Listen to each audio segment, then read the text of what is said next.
explodes in a small town in Taiwan. President Hamid Karzai signs the new constitution of Afghanistan. And the day is just getting started. In North America, at around 8 a.m., an email appears in the inbox of a few users. Upon opening, there's an attachment.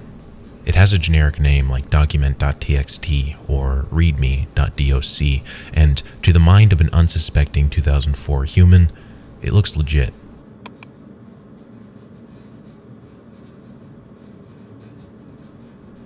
Right now, the virus, also known as MyDoom, is now copying itself to the Windows system folder and replacing an existing file called taskmon.exe. It also creates the file shimjapi.dll in the same directory. This is a backdoor Trojan that opens TCP listening ports ranging from 3127 to 3198. A TCP listening port is a network protocol that an application listens to. It acts as a communication endpoint, so in this case, it acts as a portal that can download and execute other files from wherever the virus was originally deployed. One of these files is simply named message. The worm then creates two registry keys. The first one says that whenever the computer is rebooted, the same worm will run again. The second one says that whenever the user opens Internet Explorer, the file created earlier, shimjapi, will also run. To the unsuspecting user, nothing is happening. In the background, the worm is now propagating itself, sending emails using the original computer's network to other users. It disguises under randomly generated email addresses with generic names like Adam, Alex, Dan, Maria, and Sandra. But this worm isn't blind. It's smart. It avoids sending itself to domains that would house users that could discover it, domains like .edu, .gov, and others. It also avoids informational addresses like help@ or admin@, and that's just before lunch.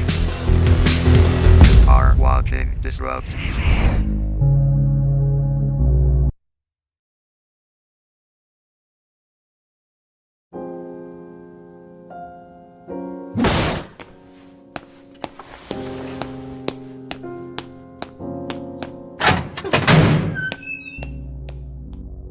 By the midday sun, the worm has slowed overall global internet performance by approximately 10%. Average web page loading times slow by 50%.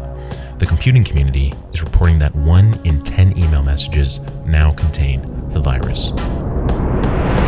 The SEO Group, a software company creating Linux products, offers a $250,000 reward for information leading to the arrest of the worm's creator. The FBI and Secret Service also open investigations. A second version of the worm has surfaced, MyDoom.b. This new version includes a denial of service attack against the SEO Group and an identical attack against Microsoft. The worm will launch 64 threads, each of them requesting the main page of the websites. This process of requesting 64 times is repeated every second. The request is simple: get HTTP 1.1 from every infected machine throughout the globe. It's scheduled to begin in 6 days.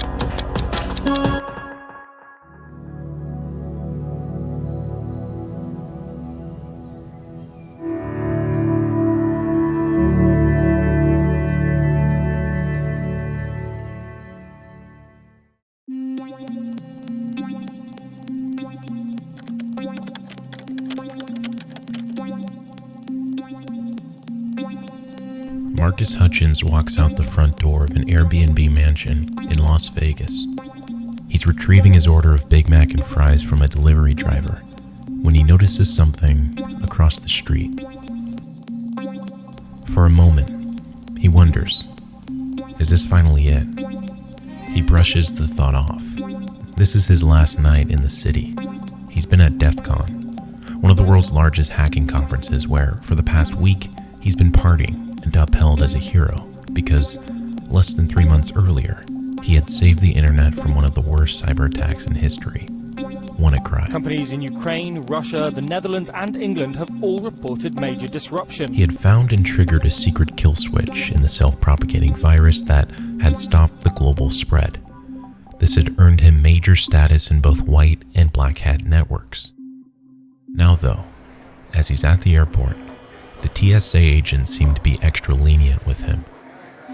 He doesn't even have to take his laptops out of their bag. He wanders the terminals, grabbing a Coke, and sitting patiently, ready to return to his job analyzing malware at a firm called Logic. 3 men walk up. Are you Marcus Hutchins? His mind races through every possible illegal thing he's done that might have interested customs. Surely, he thought, it couldn't be the thing. That years-old unmentionable crime.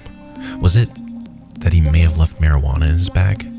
The agents walked him through a security area full of monitors and then sat him down in the interrogation room. For the next few minutes, the agents struck a friendly tone, asking Hutchins about his education and Logic.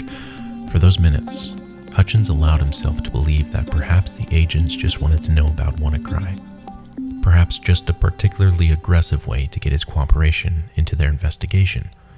Then, 11 minutes into the interview, his interrogators asked him about a program called Kronos.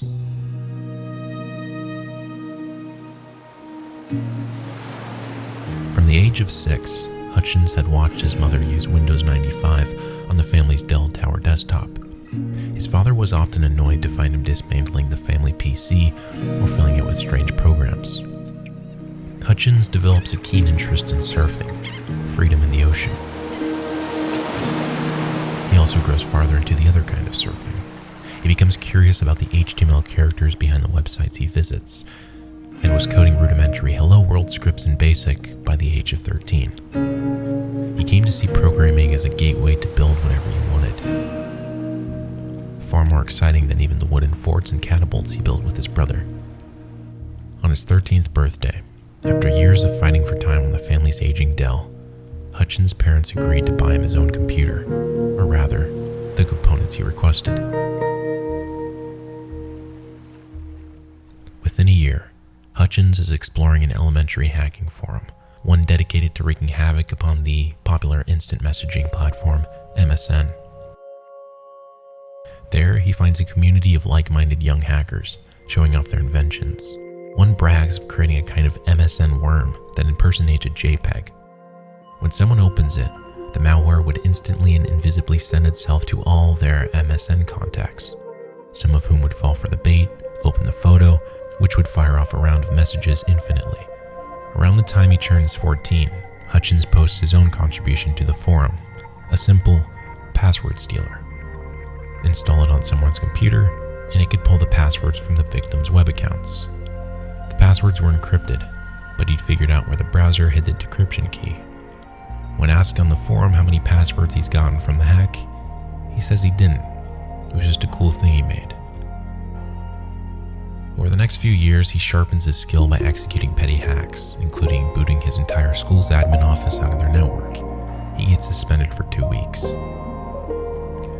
The original hacking community he started on gets shut down, so Hutchins joins a new one, called Hack Forums. From petty hacks to more serious ones, the community on this site has murkier ethics. Here, Hutchins, now 15 years old, brags about a botnet he had created of more than 8,000 computers, mostly hacked with simple fake files he'd uploaded to BitTorrent sites and tricked unwitting users into running. He also goes on to set up his own business. He begins renting servers and then selling web hosting services to the hack forum users for a monthly fee. The enterprise, which Hutchins calls ghost hunting, advertises itself as a place where all illegal sites are allowed. One customer asks if it was acceptable to host Juarez, black market software. Hutchins immediately replies,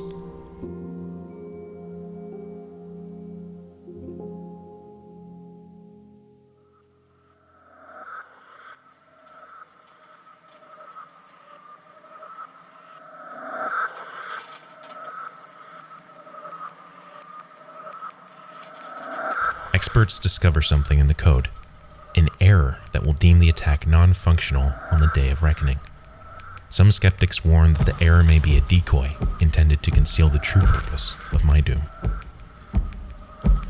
MyDoom B is now blocking access to websites of over 60 computer security companies, as well as ads by DoubleClick and other online marketing agencies. It's spreading, but not as fast as MyDoom A. 1 in every 5 emails now contain the worm. We have reached the peak. Microsoft offers an additional $250,000 to the reward. The denial of service attack begins 2 days earlier than expected. An estimated 1 million computers, now infected, send connections to SCO. The company responds by removing the original domain from operation. The second attack begins, this time aimed at Microsoft. Microsoft responds by directing users to a website unaffected by the attack. The attack, at this point, has remained minimal. Microsoft.com remains functional.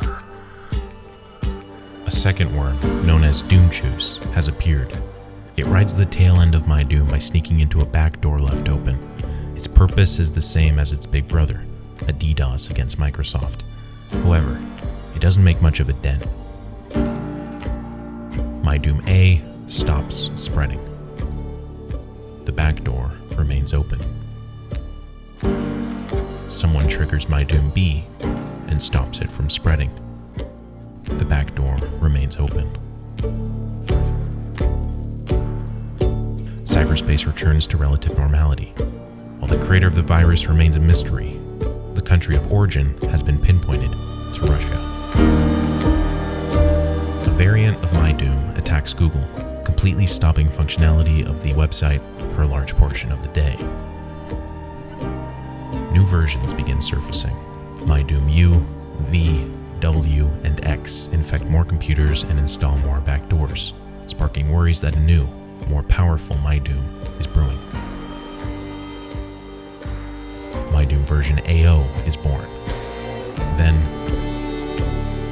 silence. Just an hour ago, we had an attack. We learned from the NYSC that they've had some kind of denial of service attack on their website. U.S. authorities say North Korea may be responsible for cyber attacks on government websites in the United States and South Korea. The code was called Trojan.dozer, and much of the language it's written in appears to be reused from the MyDoom worm. But the original hasn't resurfaced. The ransom money remains unclaimed. The estimated damages the virus caused Roughly 38 billion US fiat. The individual or the group behind the virus has yet to be found, remaining in the shadows of cyberspace. And here we go. You can see already the massive amount of traffic being pushed out of this virtual machine.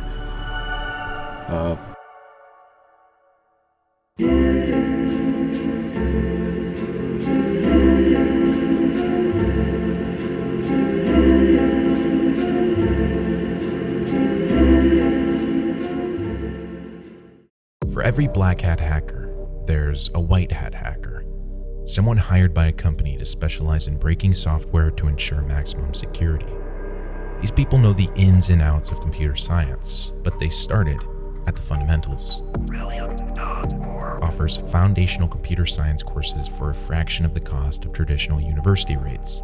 Whether you're looking to become a software developer, network architect, or just want to feed your brain new valuable information, the Computer Science Fundamentals course will help wrap your mind around computational thinking, ranging from everyday tasks to algorithms. Topics include decision trees that computers use to boil down the many into one, or computational problem solving that presents simple real-world problems to explain complex concepts. You can prepare yourself for career paths in computation via brilliant.org/disrupt for free. Or, if you want to unlock all 60 plus courses, the first 200 people that sign up will get a 7-day trial of premium, plus 20% off the annual subscription. Build your framework at brilliant.org/disrupt.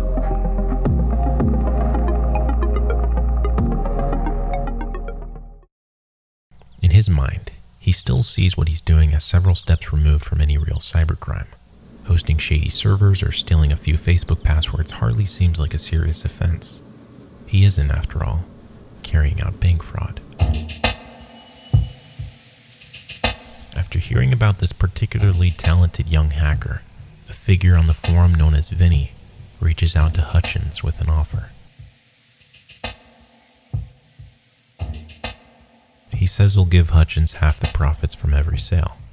They'd call the product after the Japanese Upas tree, whose toxic sap was traditionally used in Southeast Asia to make poison darts and arrows. Hutchins agrees, and after 9 months of work, the rootkit goes up for sale. Hutchins doesn't ask Vinny any questions about who is buying. The money starts rolling in, always in Bitcoin. The 17-year-old tells his parents he's been working on freelance programming projects. They buy it. He purchases new game consoles and even takes up crypto trading, creating his own programs that hedged his Bitcoin buys with short selling, protecting his holdings against the dramatic fluctuations of the early crypto market. With the success of Upaskit, Vinny tells Hutchins that it's time to build Upaskit 2.0. He wants new features for the sequel, including a keylogger that could record victims' every keystroke, the ability to see their entire screen, and a feature that could insert fake text entries and other content into the pages that the victims were seeing, something called a web inject. This last demand in particular gives Hutchins a deeply uneasy feeling. Web injects have a very clear purpose. They're designed for bank fraud. See, most banks require a second factor of authentication when making a transfer. They often send code via text message to a user's phone and ask them to enter it on a web page. Web injects allow hackers to defeat that security measure by sleight of hand. A hacker initiates a bank transfer from the victim's account, and then, when the bank asks the hacker for a confirmation code, the hacker injects a fake message onto the victim's screen, asking them to perform a routine confirmation of their identity with a text message code. When the victim enters that code from their phone, the hacker passes it on to the bank, confirming the transfer out of their account. He would now, without a doubt, be helping thieves steal from innocent victims. He refuses.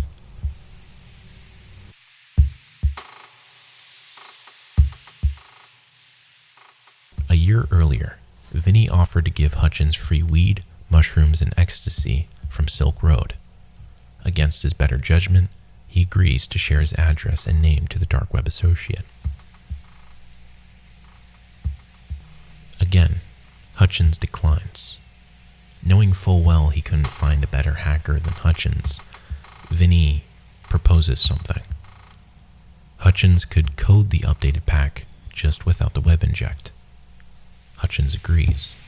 As he develops the next generation rootkit over the following months, Hutchins begins attending a local community college. He develops a bond with one of his computer science professors and is surprised to discover that he actually wants to graduate. But he's strained under the load of studying while also building and maintaining Vinny's malware. His dark web business partner now seems impatient to have their new rootkit finished. He begins pinging Hutchins constantly, demanding updates. To cope, Hutchins begins turning back to Silk Road, buying amphetamines to replace his nighttime coffee binges. After 9 months of all-night coding sessions, the second version of Upaskit is ready. But as soon as Hutchins shares the finished code with Vinny, Vinny responds with a surprising revelation. He had secretly hired another coder to create the web injects that Hutchins refused to build. With the two programmers' work combined, Vinny has everything he needs to make a fully functioning bank Trojan. Hutchins is livid, speechless. He quickly realizes he has very little leverage against Vinny. The malware is already written, and for the most part, Hutchins had authored it. Vinny asks him to combine the two separate codes and reminds him if he quits now, he'll get nothing. He'd have taken all the risks, enough to be implicated, but would never receive any of the rewards. Hutchins' instincts tell him to quit. His actions go otherwise. The rootkit is ready. Vinny drops the Upas branding and changes it to the name of a cruel giant in Greek mythology, the father of Zeus and all the other vengeful gods in the pantheon of Mount Olympus, Kronos.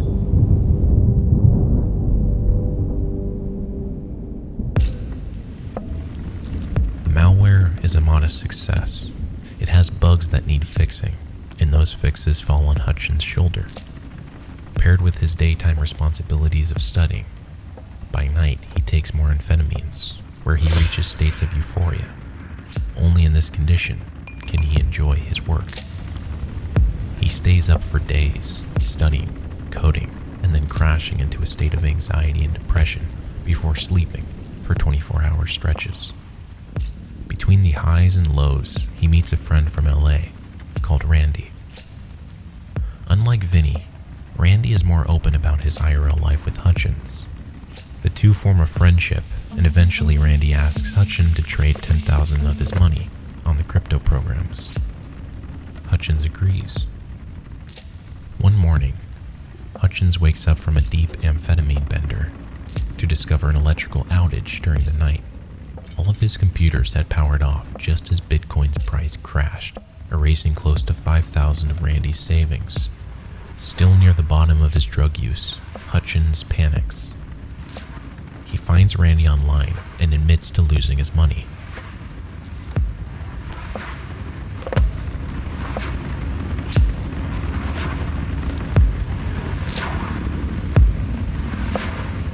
Knowing that Randy has been looking for bank fraud malware in the past, they call it even. Hutchins graduates from college in the spring of 2015.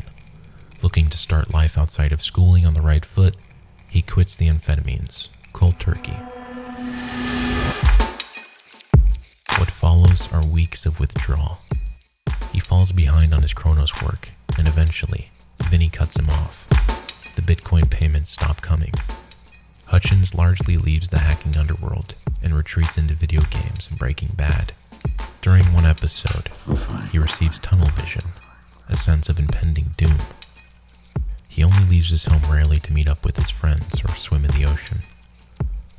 The waves provide him comfort, a reminder of his mortality.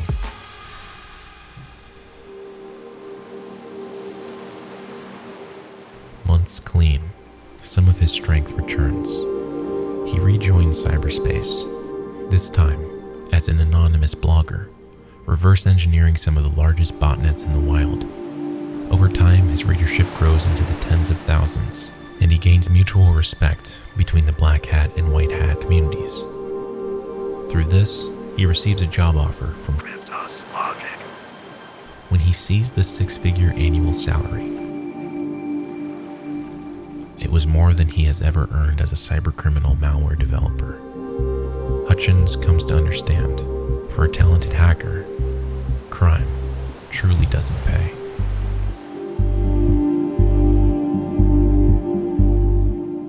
A young anesthesiologist is finishing a lunch of chicken curry and chips from the hospital cafeteria, trying to check his email before he's called back into surgery. But he can't log in. The email system is down. He shares a brief collective grumble with the other doctors in the room, who are all accustomed to computer problems across the NHS. After all, their PCs are still running Windows XP. Just then, an IT administrator comes in the room and tells the staff that something more unusual is going on. A virus is spreading across the hospital's network. One of the PCs in the room has rebooted, and now, it isn't until they check the world news to discover the attack is global. Cybersecurity researchers name the worm WannaCry, after the extension it adds to file names after encrypting them. As it paralyzes machines and demands its Bitcoin ransom, WannaCry is jumping from one machine to the next using a powerful piece of code called Eternal Blue. Eternal Blue was stolen from the NSA by a group of hackers known as the Shadow Brokers. It leaked into the open internet a month earlier. Marcus Hutchins is on vacation. He returns from picking up lunch at his local fish and chips shop. He sits down in front of his computer and discovers the internet is on fire. Within minutes, a hacker friend who goes by the name Caffeine sends Hutchins a copy of WannaCry's code. With his lunch still sitting in front of him, he begins dissecting it. First, he spins up a simulated computer on a server that he runs in his bedroom.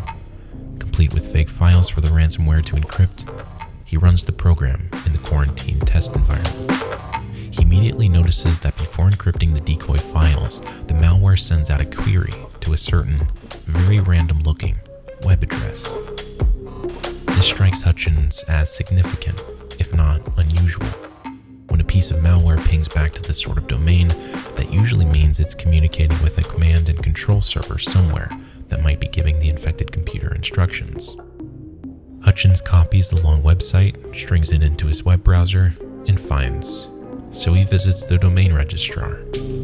And at exactly 3:08, he registers the address. He hopes that in doing so, he'll either be able to steal control away from some of the victims' computers, or at least he'll gain a tool to monitor the number and location of infected machines, a move that malware analysts call sinkholing. Sure enough, as soon as Hutchins sets up the domain on a cluster of servers hosted by his employer, it's bombarded with thousands of connections from every new computer that's infected. The virus still infects computers, but without connection, the botnet can't continue. Hutchins tweets about the findings. He is flooded with hundreds of emails from other researchers, journalists, and system admins trying to learn more about the plague devouring the world's networks. Over the next few days, Cryptos Logic and Hutchins fight to keep the domain online. If it goes down, the malware will spread again. They battle other botnets that attempt to DDoS against the kill switch. Eventually, Cloudflare steps in and offers their services. They absorb as much traffic as any botnet could throw at the kill switch domain, and the standoff is ended. Hutchins is now no longer anonymous. His newfound fame grows. A local peaches shop offers him free za for a year. His parents finally understand what he does for a living. But only at DEF CON did Hutchins truly allow himself to enjoy his new rockstar status. It seems his crimes of past will remain that way. The agents pull up a transcription of the conversation with Randy from 3 years earlier, followed by a warrant for his arrest on conspiracy to commit computer fraud and abuse. Hutchins is driven to a Las Vegas jail in a black FBI SUV that looks exactly like the one he'd spotted earlier. He's allowed one phone call, which he uses to contact his boss at Crypto, Salim Nino. News of his arrest spreads, and unbeknownst to him, the hacker community is raising the alarm, demanding his freedom. On the day he's arrested, a pair of well-known cybersecurity professionals named Tara Wheeler and Deviant Olam are flying back to their home in Seattle from Las Vegas. The two have never met Hutchins and barely even interacted with him on Twitter. Wheeler has just received a 5-figure severance package from the security giant Symantec because her division had been shuttered. She and Olam have been planning to use the money as a down payment on a new home. Instead, on a whim, they decide to spend it bailing out Marcus. Within 24 hours of leaving Las Vegas, they get a flight back to the city, and after many mix-ups, with a few minutes to spare, they hand the courthouse clerk a bail check. From here, Hutchins awaits trial in a crowded halfway house, while even more forces in the hacker community are gathering to come to his aid. Two well-known veteran lawyers, Brian Klein and hacker defense attorney Marcia Hoffman, take his case pro bono, on the condition he pleads not guilty and remains under house arrest in Los Angeles, where Klein has an office. Over the next 2 months, the lawyers chip away at his case. Eventually, he's allowed to travel beyond his temporary Marina Del Rey home and use computers once again. Cryptos Logic has him on unpaid leave, so he spends his days surfing and cycling down the long seaside path that runs from the apartment to Malibu. He's in the city he's always dreamed of living in, but the circumstances leave him depressed. He's tormented by the truth. Despite all the talk of his heroics, he knows deep down, he is guilty. He's offered a deal. If he agrees to reveal everything he knows about the identities of other criminal hackers and malware authors, they would recommend a sentence of no prison time. Hutchins hesitates. He says he doesn't actually know anything about the identity of Vinny, their real target. But he also says that, on principle, he opposes snitching. He refuses. Soon afterward, prosecutors hit back with a superseding indictment, a new set of charges that bring the total to 10, including making false statements to the FBI in his initial interrogation. Hutchins and his lawyers see the response as a strong-arm tactic, punishing Hutchins for refusing to accept the first offer. After losing a series of motions, including one to dismiss his Las Vegas airport confession as evidence, Hutchins finally accepts a plea bargain in April 2019. This new deal is arguably riskier than the one he's been offered earlier.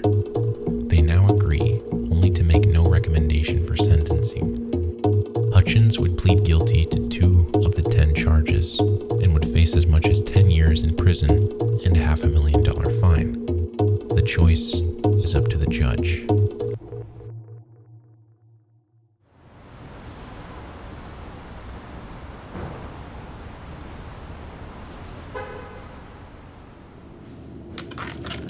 We see all sides of the human existence, both young, old, career criminals, those like yourself. One might view the ignoble conduct that underlies this case against the backdrop of what some have described as the work of a hero. And that is, what gives this case in particular its incredible uniqueness. If we don't take the appropriate steps to protect the security of these wonderful technologies that we rely upon each and every day, it has all the potential to raise incredible havoc. And it's going to take individuals like yourself, who have the skill set, to come up with solutions. The final call in the case of Marcus Hutchins today is a sentence of time already served, with a 1-year period of supervised release. Hutchins is a free man.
Hi, I have recently been thinking about quite an interesting idea, the concept of getting old and how different people age in their own unique way. And there are quite a few people I know that are, for example, 40 years old. Even my colleagues who are both 20 stop learning, stop adapting to new world, new technologies. And for example, I have a grandma, she's 75 years old, and without any problems she uses smartphones and for example Netflix. So the point is that I think getting old is really your choice. You allow yourself to stop learning, to stop adapting. Thank you. Thank you. Man, our clever human lives in a maze.